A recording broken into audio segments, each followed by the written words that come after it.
നമഃശിവായ. ഇന്ന് ഇവിടെ എത്തിയിട്ടുള്ളത്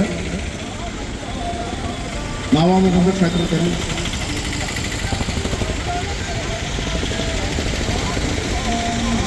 കുംഭമേളയോടനുബന്ധിച്ച് നടക്കുന്ന രഥഘോഷയാത്രയാണ് ഇവിടെ എത്തിച്ചേർന്നിട്ടുള്ളത്. മാതാ അമൃതാനന്ദമയി ദേവിയുടെ ആശ്രമത്തിൽ നിന്നും പുറപ്പെട്ട് ഇവിടെ എത്തിച്ചേർന്നിട്ടുള്ള ഈ രഥത്തിന് നമ്മുടെ ആശ്രമത്തിൻ്റെ ഒരു സ്വീകരണ പരിപാടിയാണ് ഇവിടെ ഇപ്പോൾ നടക്കുന്നത്.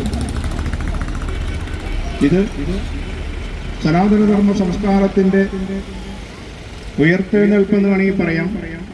271 വർഷങ്ങൾക്ക് മുമ്പേ നടന്നിട്ടുള്ള ഈ കുംഭമേള വീണ്ടും അത് വളരെയധികം പ്രൗഢഗംഭീരമായി നമ്മളുടെ തിരുനാവായ നവമുകുന്ദ ക്ഷേത്രത്തിൻ്റെ ആ ഭാരതപ്പുഴയുടെ തീരത്ത് വളരെ ആർഭാടപൂർവം, ആഘോഷപൂർവം, ശക്തിപൂർവം അത് നടക്കുകയാണ്. ഹിന്ദു ഏത് തരത്തിലും ഉയർത്തെഴുന്നേൽക്കുക എന്നുള്ള ഒരു മഹാശക്തി, അതിൻ്റെ പ്രഭാവം കേരളത്തിൽ പ്രത്യേകിച്ച് ഈ സന്ദർഭത്തിൽ നമുക്ക് കാണാനായിട്ട് സാധിക്കും. മഹാമണ്ഡലേശ്വരായിട്ടുള്ള ആനന്ദവനം, മറ്റ് മാർഗദർശി മണ്ഡലത്തിലുള്ള സന്യാസി ശ്രേഷ്ഠന്മാരായിട്ടുള്ള ആൾക്കാർ എല്ലാവരും കൂടിച്ചേർന്നിട്ടാണ് ഈ കുംഭമേള ഇവിടെ നടന്നു വന്നുകൊണ്ടിരിക്കുന്നത്. അതിന് എല്ലാ തരത്തിലുള്ള സർവമംഗളങ്ങളും ഭവിക്കട്ടെ.